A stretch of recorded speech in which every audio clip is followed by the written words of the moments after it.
When she told me she had a business trip, I didn't question it. Erin had always been ambitious, sharp, and organized, the kind of woman who lived by color-coded calendars and midnight emails. She worked in corporate events, so traveling for conferences wasn't unusual. But this time felt different. The way she avoided eye contact while packing, the way she smiled too much when I asked where she'd be staying, it all tugged at something quiet and uncomfortable inside me. 3 days, she said, zipping her suitcase. Chicago. Company training. Anyone I know going? I asked casually, leaning against the doorway. Just the usual team, she replied without looking up. Her voice was calm, but her hands trembled when she folded her blazer. I noticed. I always notice small things. That night, she kissed me goodbye like she always did, but her hug was short. Her perfume lingered longer than usual, faint and distant, like a memory already fading. I stood by the window and watched the Uber pull away, headlights slicing through the rain. For the first few hours, I convinced myself I was overthinking. She texted when she landed, even sent a picture of her hotel room. Neat, sterile, unremarkable. Beige curtains, white comforter, desk lamp. Nothing out of place. But the next day the rhythm changed. Her replies became delayed, short, cautious. Busy day, lots of meetings, call you later. I scrolled through our old messages, the ones where she'd send random pictures of her meals, goofy selfies, or small jokes. This time, nothing. Just cold, functional updates. That night I couldn't sleep. The silence between messages felt louder than anything else. At 11:47 p.m. she texted, heading to bed early. Long day tomorrow. Something about that line felt rehearsed. I opened social media without knowing why. Maybe habit. Maybe instinct. Her profile was quiet. Private story icon glowing gray. She never hid stories from me before. I hesitated for a full minute before opening it. The story wasn't public, it was in her close friends list. She must have forgotten I was still part of it. The first clip showed a hotel lobby. Generic background music, elevator doors. Harmless. Then a boomerang, wine glasses clinking. A man's hand in frame. A watch I didn't recognize. The caption read, "Cheers to long days." My stomach turned. I zoomed in. The hand was too close. The kind of closeness you only share when boundaries no longer matter.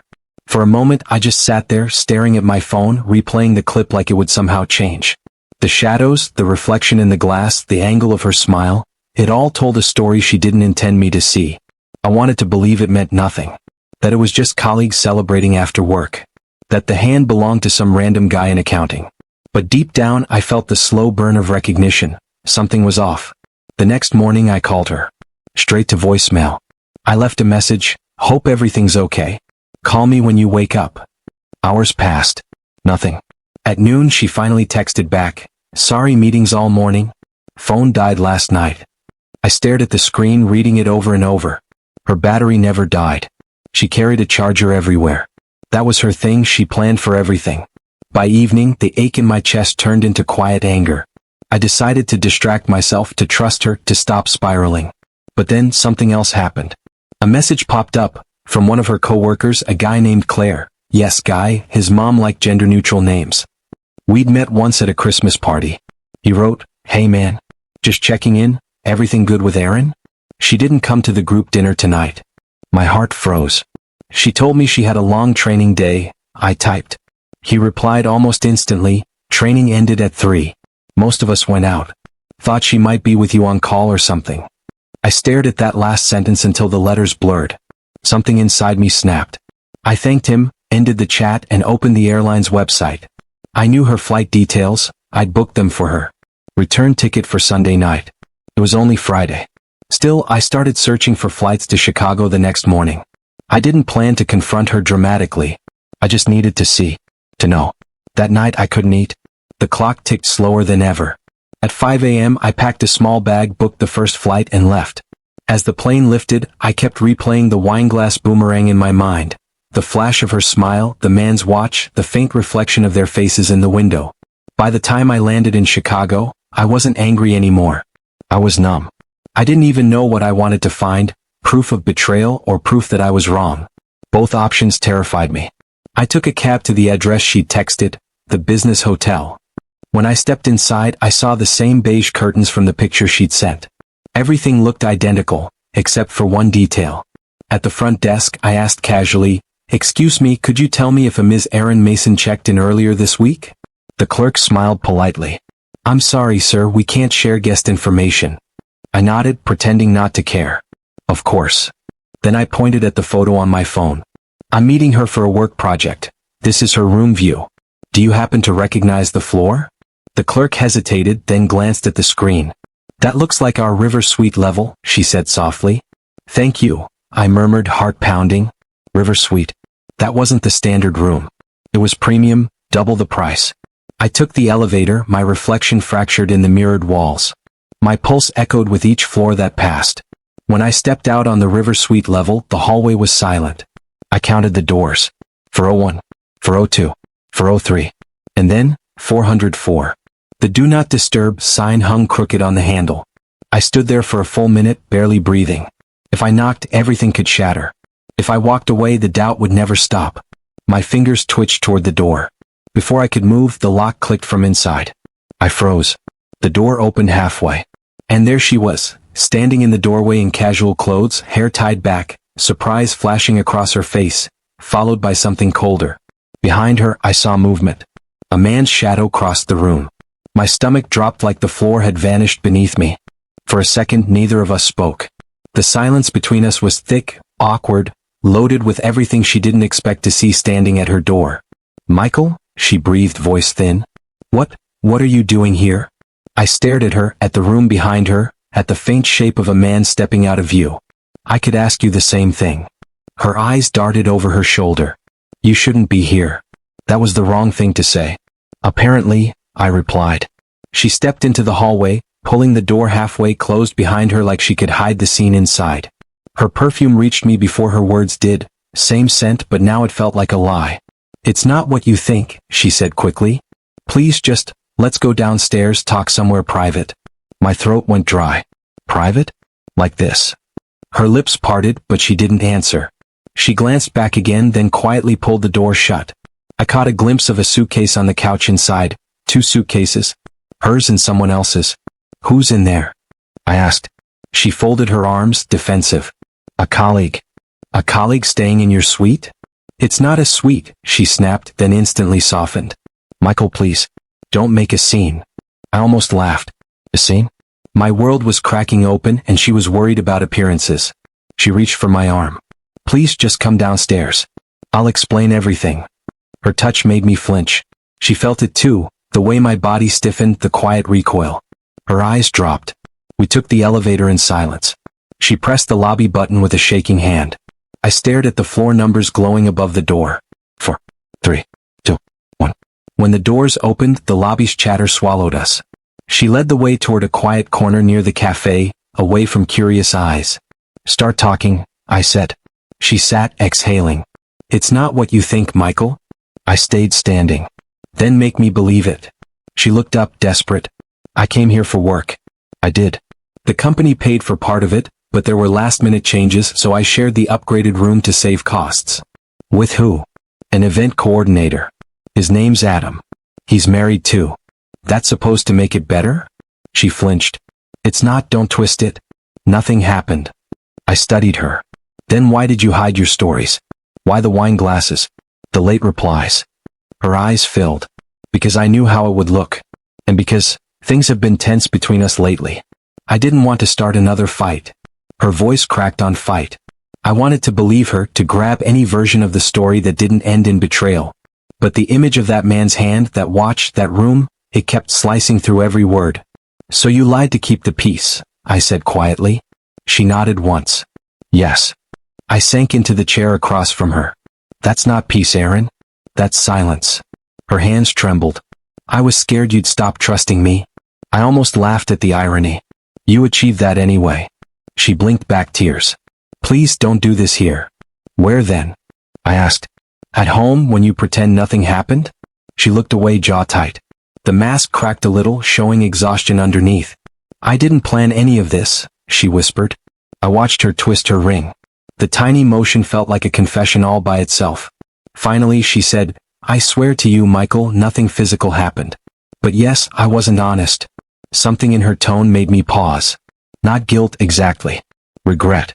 Maybe even shame. I leaned back. What are you not telling me? She hesitated, glancing toward the elevator. I can't talk about him. Not here. Then where? In my room. I shook my head. No. Please, she whispered. It's not what it looks like. He's not who you think. There was a tremor in her voice that didn't sound like someone hiding an affair. Sounded like fear. Real physical fear. I frowned. Erin, what's going on? Her eyes darted to the people around us. Please. Just trust me for 5 minutes. Against every instinct, I followed her back upstairs. The door clicked open and the man, Adam, was standing near the table, jacket off, scrolling through his phone. Mid-30s, neat haircut, corporate casual. He looked up, startled when he saw me. Erin? She raised a hand. It's okay. He knows. Knows what? He glanced between us, jaw tight. You shouldn't have told him. Michael's my husband, she said sharply. He deserves to know. The air thickened. What exactly do I deserve to know? I asked. Adam exhaled slowly, then motioned toward the chair. You might want to sit. I'm fine standing. He exchanged a look with Erin. One that wasn't romantic but tense, like partners in a problem bigger than either of them. Erin didn't lie about everything, he said finally. This is work-related. Just not in the way you think. Then explain. He hesitated. Our company handles logistics for major clients. One of them hired us for a private conference. Off record. That's why the photos look odd. Off record. He nodded. It's a negotiation between executives who don't want publicity. NDAs, hush-hush deals, that kind of thing. I narrowed my eyes. So the wine glasses? He looked embarrassed. A celebration dinner. We closed a contract. And you stayed in the same room because? Erin jumped in quickly. Because all the standard rooms were booked. We thought it'd be cheaper than canceling. It sounded rehearsed. Too neat. But underneath her words, her hands trembled again. Something about this whole thing didn't add up. Who's paying for this meeting? I asked. Adam hesitated. A client overseas. I can't name them. I stared between them. So you expect me to believe you two are working some secret corporate deal, drinking wine, sharing rooms, and it's all innocent? Neither spoke. I took a slow step toward the door. You know what? I don't need an answer right now. Erin moved to block me. Please don't leave like this. I looked at her, really looked, and something inside me shifted. Her fear wasn't of losing me. It was of something else. Erin, I said softly, what are you really mixed up in? She froze. Adam's face went pale. And for the first time, I saw genuine terror in both of their eyes. Adam rubbed his forehead like he was trying to decide how much truth he could afford to give me. Erin stood beside him, twisting her hands together, eyes darting to the corners of the room as if expecting someone to burst in at any second. The tension wasn't the tension of an affair. It was the tension of danger. Adam finally exhaled. This isn't just a deal. We're working with a foreign client whose competitors, let's say, don't play by the same rules. I frowned. What's that supposed to mean? Erin stepped closer. Michael, listen to me. The contract we're facilitating includes high-profile people. People who don't want their involvement known. Not publicly. Not even on paper. That still doesn't explain why you're lying to me, I said. She swallowed. I didn't want you involved. This whole thing has gotten bigger than work. The more she spoke, the more her voice trembled. Adam shot her a warning look, but she ignored it. Tell him, she said quietly. He followed me here. He deserves to know. Adam hesitated, jaw working, then sat down on the edge of the bed. Fine. But once you know, you can't unknow it. I crossed my arms. Try me. He leaned forward, elbows on his knees. The client we're dealing with, we handle their corporate conferences. Normal stuff. But this time they're negotiating a merger worth billions. And someone else wants to stop it. I blinked. Stop it? Why? Because mergers create power shifts, influence, control. Things that attract heat. He paused. Some people would pay a lot to shut this deal down. Erin added, we've been warned not to speak about it openly. The hotel is one of the few places where the meeting room is secured and monitored. I tried to process it all. Okay, but what does any of that have to do with you two? You're not executives. You're not company owners. Adam nodded. True. But we're the logistics team. The ones gathering documents, prepping presentation materials, arranging quiet transfers. That makes us valuable. In ways we didn't ask to be. A cold feeling crept into my chest. What do you mean valuable? Erin whispered, We're the easiest targets. The room seemed to tighten around us. Adam continued, a few days before the trip, someone hacked our work system. Nothing big was stolen, just itinerary info. But enough to cause disruption. Enough to make the company nervous. Someone hacked you? I said, confused. For a meeting? Adam nodded. Believe me, we didn't think much of it at first. But then things escalated. He exchanged a glance with Erin. 2 of our co-workers got sick suddenly, Erin said, her voice trembling. Almost like they were forced out of this trip. I felt a knot forming in my stomach. Forced out how? They both received anonymous messages, Adam said. Fake threats, personal details. One quit on the spot. The other refused to leave his house. So why didn't you? I asked. Erin's answer was immediate. Because I didn't want to lose my job. Adam sighed. And because the company asked us to stay quiet. They said security would handle it. But, I pressed. But security isn't enough, he said. Not when someone knows our schedules, our hotel rooms, our movements. A chill ran down my back. You think someone's following you? Erin exchanged a strained look with Adam. We don't know. But, a sudden knock on the door made all 3 of us jump. 3 short taps. Firm. Even. My heart hammered. Erin tensed like electricity ran through her. Adam stood, his voice a whisper. That's him. Who? I demanded. Security, he said quickly, but his eyes said something else. The knock came again, slightly harder. I stepped back, instincts firing. Don't open that. Adam ignored me and approached the door. He didn't open it. Instead, he leaned close to the peephole. He stiffened. What is it? Erin whispered. He didn't answer. I moved beside him. Who is it? He swallowed dryly. Not hotel staff. Erin's eyes widened with terror. Is it? Adam cut her off. Stay calm. My pulse thundered. Someone tell me what's going on. Erin's voice was barely audible. We weren't supposed to be in the room right now. Security was supposed to meet us downstairs. I felt nausea rising. So who's at the door? Adam motioned us back with a sharp wave. Move. Erin stepped behind me instinctively. I placed a hand on her arm, guiding her farther from the door. The knock came again, louder this time. More forceful. Erin, a calm male voice called through the door. We need to talk. My blood ran cold. Erin's breath hitched. She shook her head violently, like a child refusing to face a nightmare. Adam whispered, Don't answer. Don't speak. The man outside continued, voice smooth, unthreatening, too unthreatening. You shouldn't have brought him here, Erin, he said. That complicates things. My entire body stiffened. He knew my existence. He knew I was here. Adam mouthed one word to us. Run. My heart hammered. Where? He pointed toward the connecting door, the one leading to the adjoining suite. It was slightly cracked open. You didn't tell me someone was staying next door. I hissed. No one was, he whispered back. The company booked both rooms. Back up. The knocking stopped. Silence. Then, a slow turn of the doorknob. The metal clicked even though the deadbolt kept it locked. Erin gasped softly. Adam motioned for absolute silence. I grabbed Erin's hand and pulled her toward the connecting door. Adam followed behind us. We slipped through the crack and closed it quietly behind us, leaving the lights off. The adjoining room was dark except for the faint glow from the city outside. Where now? I whispered. Adam checked the peephole of the second door. Hallway's clear. Who is he? I whispered. Erin's voice broke. Not security. The doorknob rattled again in the first room. Harder. Angrier. Adam turned to us. We need to leave. Now. We slipped out into the hallway, quiet but fast. Erin's grip on my hand was tight, sweaty, trembling. The carpet absorbed our footsteps as we moved toward the elevator, every second stretching thin, fragile, terrifying. Behind us, a muffled crash echoed through the connecting door. He was inside the first room. I didn't look back. We reached the elevator. Adam smashed the button repeatedly. Come on, he muttered. Come on.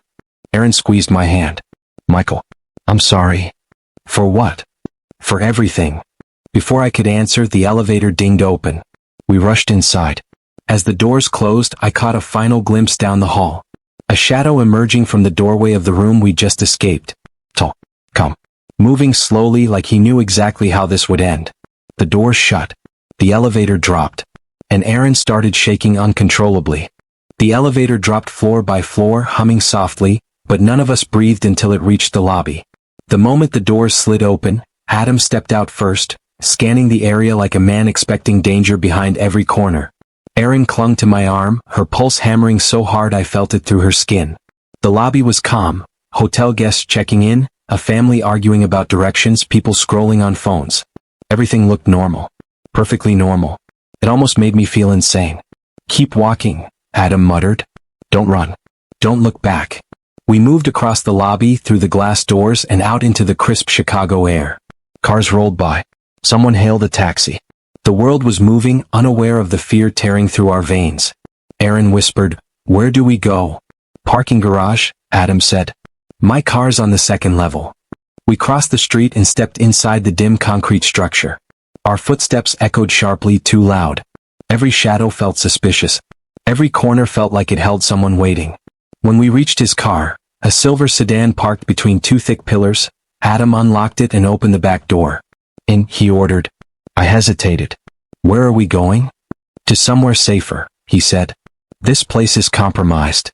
"Compromised by who?" I demanded. He looked at me, eyes intense. "The man at your door is working for a group that doesn't want this merger to happen. They're not criminals.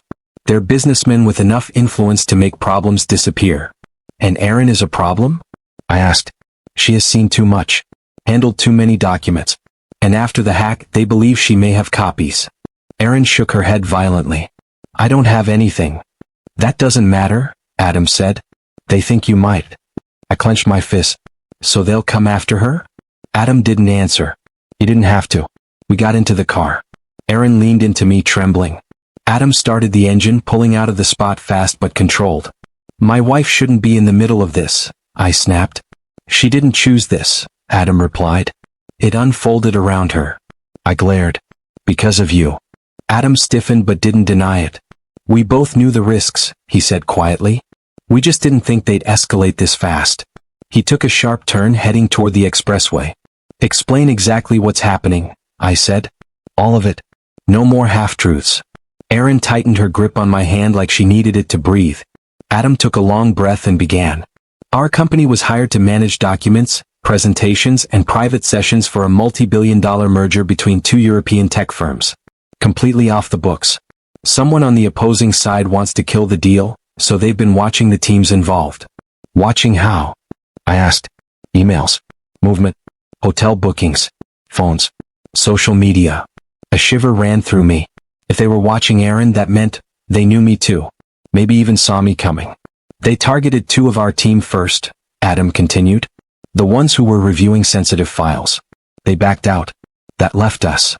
"And what does the man at the door want from Erin?" I said. "He wants to know who has the backup copies," Adam replied. "The ones from before the hack." Erin gasped. "We told you I never made copies." "I know," Adam said, jaw tight. "But someone did. Someone inside our company. And they're trying to pin it on us." My head spun. "Why?" "Because we're the easiest scapegoats. And because whoever actually stole those files wants Erin, or me, to take the fall." "Fall how?" I demanded. Adam hesitated. "In these circles, a fall can mean job loss, blacklisting, or disappearing." Erin flinched at that last word. So did I. "Where are we going?" I asked again, voice harder this time. "Somewhere public. Somewhere cameras are everywhere. They won't touch us there." I watched his hands on the wheel. Steady, practiced, like he'd driven scared before. 10 minutes later, we pulled into a busy parking lot outside a large shopping center. Bright lights, families walking, crowds moving like nothing was wrong. It felt surreal. "Out," Adam said. "Blend in." We stepped out and moved with the people. Just another group shopping on a Saturday afternoon. Except we weren't. Our nerves were high, our movements too stiff, too cautious. Adam led us into a large open food court area and sat at a table in the center where everything was visible. "Okay," I said. "Now talk." Adam exhaled. "There's something you need to see." He opened his laptop bag, pulled out a small tablet, and tapped through encrypted files until he reached a folder labeled with a simple number, 47. He turned the screen toward us. Images filled the display. My breath caught. They weren't just work documents. They were surveillance photos. Of Erin. At the office. Leaving the building. Getting into her car. Buying groceries. Walking the dog. Even pictures taken through our living room blinds, Faint but unmistakably our home. My stomach dropped. What is this? Adam swallowed. Someone has been watching her for weeks. Erin covered her mouth in horror. That's inside our house. Adam, that's inside. I know, he said gently. They bugged your place. Or used a long-range camera. Maybe both. Rage surged through me. And you didn't think to tell us? Adam's voice remained steady. If we had told you earlier, you would have panicked, changed your routine, drawn attention. That's exactly what they look for. No, I snapped. What they look for is fear, and you let them get close enough to take pictures through our windows. Erin trembled violently beside me. Adam nodded. Which is why we have to stop hiding and start acting. How? Erin whispered. Adam tapped the folder again. Another set of photos appeared. Screenshots of emails, timestamps, flight reservations, corporate signatures. And then, one photo made my heart stop. A hotel hallway camera still. The man from our door. Standing at the end of our street 2 days ago. Watching our house. My vision blurred with anger. Where did you get this? I demanded. From a source, Adam said. Someone inside their circle who disagrees with what they're doing. So we have a traitor helping us? No, Adam replied softly. We have someone scared they'll be next. Erin whispered, so what happens now? Adam took a breath. Now, he said quietly, we stop running. We find proof. And we expose whoever set you up. You want us to fight back? I asked. Adam nodded. Yes, because if we don't, they'll destroy us first. Erin's hand wrapped around mine again, this time not trembling from fear but gripping with something sharper. Determination. For the first time she looked less afraid. And more ready. Erin sat there staring at the surveillance photos like they were pieces of someone else's nightmare. Her fingers hovered over the edge of the tablet, trembling but frozen. I'd never seen her this pale, this hollow, this broken. How long have they been watching us? She whispered. Adam rubbed the back of his neck. From what I can tell. At least 3 weeks. Maybe longer. 3 weeks, Erin repeated, like she was tasting the words and finding poison in them. Inside our home. Watching us eat. Watching us sleep. I clenched my fist so tightly my nails dug into my palm. I swear, Erin, whoever did this, whoever stepped into our lives, they're going to regret it. Adam shook his head sharply. Anger is fine. Stupidity isn't. If you so much as confront the wrong person, they'll shut everything down, and then they'll shut you down. How? I snapped. By making you disappear in paperwork. Or by making Erin look guilty. Or by making us all seem unstable. Adam's voice hardened. They're professionals. You can't intimidate them. Then what do we do? Erin asked, voice shaking. He pulled the tablet closer. We gather proof quietly. We follow their trail deeper than they expect. And then we hand it to someone who can't be bought. Who? I asked. Adam didn't answer immediately. Instead, he opened a folder titled, Internal Restricted. Dozens of email threads popped up. Cryptic messages, instructions, schedules, secret meetings between executives. Some had Erin's name copied in threads she'd never even seen before. Erin swallowed. Why am I on these emails? Because someone used your ID, Adam said. These messages weren't sent by you. They were sent as you. My heart lurched. They're framing her. Adam nodded. That's the plan. Make it look like she leaked the documents. Erin gripped the table. Why me? Because you're small enough to sacrifice, Adam said bluntly. High enough access to be believable. Low enough that losing you won't shake the company. Erin closed her eyes. I placed a hand on her back. She leaned into me instinctively as if grounding herself. After a moment I said, okay. What does exposing them look like? Adam looked around the busy food court, families eating pizza, teenagers laughing, kids running around, and lowered his voice. We need to find the missing file. The one they're framing Erin for stealing. Once we have it, we have leverage. Without it, we're just noise. Where is it? Erin asked. Adam hesitated. That's the problem, we don't know. But we have a clue. He pulled up another image, a screenshot of a blurred reflection in a glass partition. In the reflection was a laptop screen showing a file icon and a hand with a distinctive ring. A thick silver band with a black stone. Erin leaned in. I've seen that ring. My pulse jumped. Where? At the office, she whispered. On someone in upper management. Who? I pressed. She hesitated. Thomas. Thomas? I repeated. Your department head? The guy who's always lecturing everyone about professionalism? Aaron nodded slowly. He always wore that ring. I joked about it once. He said it was older than his career. He'd never take it off. Adam cursed under his breath. If Thomas is involved, this goes deeper than we thought. Does he know we're onto him? I asked. Adam shook his head. Not yet. And we need to keep it that way. How? Aaron asked. By pretending nothing happened. You go home. You act normal. No sudden changes. Aaron stared at him like he'd lost his mind. After everything we've seen? After someone stood outside our door an hour ago? You want us to go back? Yes, Adam said firmly. Because if you don't, they'll know you're scared. The safest place right now is pretending you're not. I stepped in. Hold on. Aaron's not walking blind back into danger. Adam looked at me evenly. You'll be with her. That doesn't make it safe. No. But it makes it expected. I hated that he was right. Aaron leaned back, wiping tears from her eyes. So what now? We just act normal? For now, Adam said. I'll keep digging from my end. I'll track Thomas. I'll try to find where he stored the backup file. And what do we do? I asked. Stay alert, he said.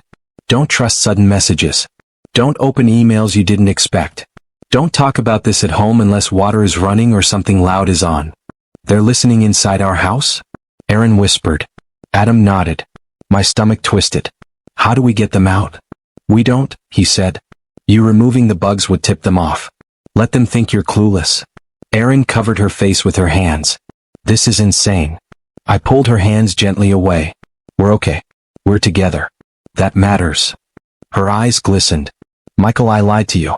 I hid this from you. I made you worry. I don't care about that right now, I said softly. I care about keeping you safe. She broke into silent tears, leaning her forehead against my shoulder. I held her while she trembled. Adam gave us a moment, then cleared his throat. One more thing, he said. We both looked up. Thomas isn't working alone. Aaron wiped her eyes. Who else? Adam swiped to another photo, another camera capture. A woman entering the hotel. Short hair. Business suit. Face stern and familiar. Aaron gasped. No. I stared. Who is she? Lydia, Aaron whispered. My mentor. My friend. She trained me when I joined the company. Adam nodded grimly. She checked in 30 minutes before you. She's been watching your movements. She even spoke to the man who followed us. My jaw clenched. So she's part of this? It appears so. Adam's voice hardened. She knows Aaron well enough to exploit her. That's why they framed her. They knew how to make it believable. Aaron looked shattered. Why would she do this to me? Adam tapped the tablet. Look at her badge. Aaron leaned in and gasped. The digital timestamp on Lydia's ID scan showed she'd used Aaron's login credentials. Aaron covered her mouth. She used my ID. That's how she accessed the files, Adam said. That's how she made it look like you did it. My vision blurred with fury. So that's the truth. Aaron was framed from the start. Adam nodded. Yes. And Thomas? Lydia? The man following us? They're all part of a coordinated plan. Yes. And they think Aaron is too scared to push back. Yes. Aaron straightened slowly. Her shoulders squared. Her breathing steadied. Something inside her shifted, from fear to anger. I'm done being their target, she said quietly. I felt my chest tighten, not with fear this time but with something else. Pride. Adam allowed himself the slightest hint of a smile. Good. Because it's time to turn this around. How? I asked. Adam leaned forward. We trapped them. We used their own surveillance against them. Aaron nodded. Tell us what to do. Adam closed the tablet. We go back home tonight. Tomorrow we make our move. Aaron inhaled sharply. This ends tomorrow? Yes, Adam said. One way or another. I took Aaron's hand. We're in this together. Her fingers tightened around mine. All the way. And with that, the three of us stood up from the table. Three people who hadn't asked for a fight but were about to start one anyway. Together. Against something bigger than us. Something that didn't know we were coming. But they would. We left the mall separately just as Adam instructed. He walked out first, blending into the Saturday crowd, his laptop bag slung over his shoulder like nothing in the world was wrong. Aaron and I waited 5 minutes, then followed, hand in hand, forcing ourselves to look calm, like a couple enjoying their day and not two people being hunted. When we reached the parking lot, Erin squeezed my hand. Michael, if anything goes wrong? I stopped her immediately. No, nothing is going wrong. Not tonight. Not tomorrow. Not ever again. Her eyes softened, tired, frightened but trusting. We drove home in silence. Erin rested her head against the window, watching the city pass by like it was a world she no longer belonged to. I kept one eye on the road and one eye on the rearview mirror, looking for anything unusual, a car following too closely, someone watching from a corner. But everything looked normal. Too normal. When we reached our street, the familiar view of our driveway hit differently. Our house, the one we built memories in, laughed in, fought in, loved in, now felt like enemy territory. We stepped inside cautiously. Nothing was out of place. The living room looked like we'd left it. The kitchen counter spotless. The faint smell of Erin's diffuser still lingering in the air. It was almost peaceful. Exactly how someone would want it to look if they'd been here. Erin shivered. Do you think he came inside again? Doesn't matter, I said quietly. We're not staying long. She frowned. What do you mean? We're packing a few essentials. Clothes, documents, phones. Adam said to act normal, but he didn't say we had to sleep here tonight. Erin hesitated. If we leave, they'll know something changed, I finished for her. Yes. Which is why we're coming back in the morning like nothing happened. Her eyes widened. So where are we staying? A hotel across town. One Adam picked. Cameras everywhere. Lobby staff who don't ask questions. She exhaled shakily. Okay. I can do that. We packed quickly. Minimal bags. No electronics except our phones. Erin grabbed a photo album from the shelf, one she'd made after our 3rd anniversary, and held it close like a lifeline. When we left the house, I locked the door twice, even though I knew locks meant nothing to the people we were dealing with. We drove to the hotel Adam recommended. It was small, bright, in a busy part of town. Nothing special, nothing suspicious. Perfect. In the room, Erin finally collapsed onto the bed. I feel like I can breathe for the first time today. I sat beside her, brushing hair from her face. Tomorrow it ends. Adam's right. We're not victims. Her eyes met mine. Strong. Determined. We're not. We slept little that night. Every creak in the hallway felt like a threat. Every footstep outside our room felt like someone closing in. By morning, the fear had hardened into focus. We met Adam at a cafe near the hotel. He looked exhausted, dark circles beneath his eyes, but wired with purpose. Everything ready? He asked. Erin nodded. What's the plan? He motioned for our phones. Give me your devices. We handed them over without question. Adam took out 2 plain, cheap flip phones and slid them across the table. These can't be tracked. Use them only today. Tracked how? Erin asked. Your regular phones have spyware installed, he said simply. I stiffened. How long have they been in our phones? Long enough, he said. But it doesn't matter. Today is when we turn the tables. How? Erin asked. Adam reached into his bag and pulled out a small flash drive. This is a duplicate of the stolen file. Erin's eyes widened. You found it? No, Adam said quietly. Our source delivered it this morning. Source? I asked. Adam hesitated. Someone inside their circle who realized what Thomas and Lydia were planning, and decided they didn't want innocent people caught in the crossfire. Why help us now? I asked. Because the merger is about to finalize. Anyone involved in the sabotage will want to remove loose ends. Erin went pale. Loose ends like us. Adam nodded. Exactly. That's why we do this now before they get desperate. What do we do with the file? I asked. We leak it, he said. But not to the company. Not to the authorities. To the one place no one can silence. He pulled out a second flash drive. Media, he said. Big media.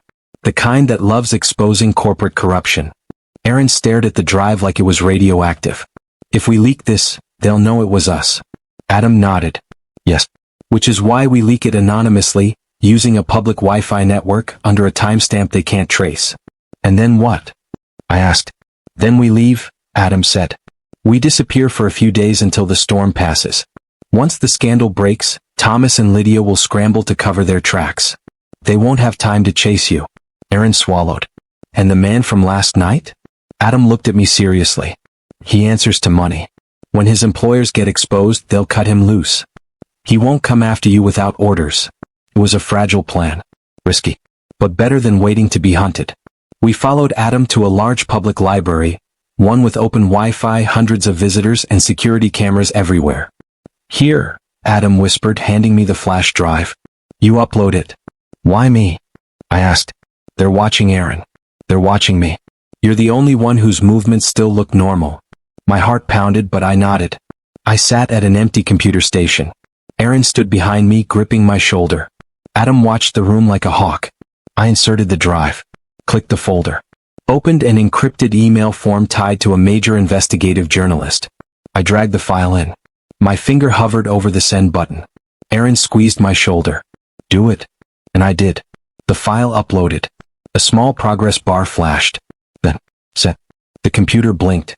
A notification popped up confirming the transfer. I removed the drive and handed it back to Adam. It's done, I said. He exhaled. Good. Now But he stopped. Because across the library, standing near the entrance, was the man from the hotel. Tall, calm, hands behind his back, watching us, not rushing, not hiding, not making a scene, just watching. Aaron froze. I felt her grip tighten. Adam whispered, he followed us.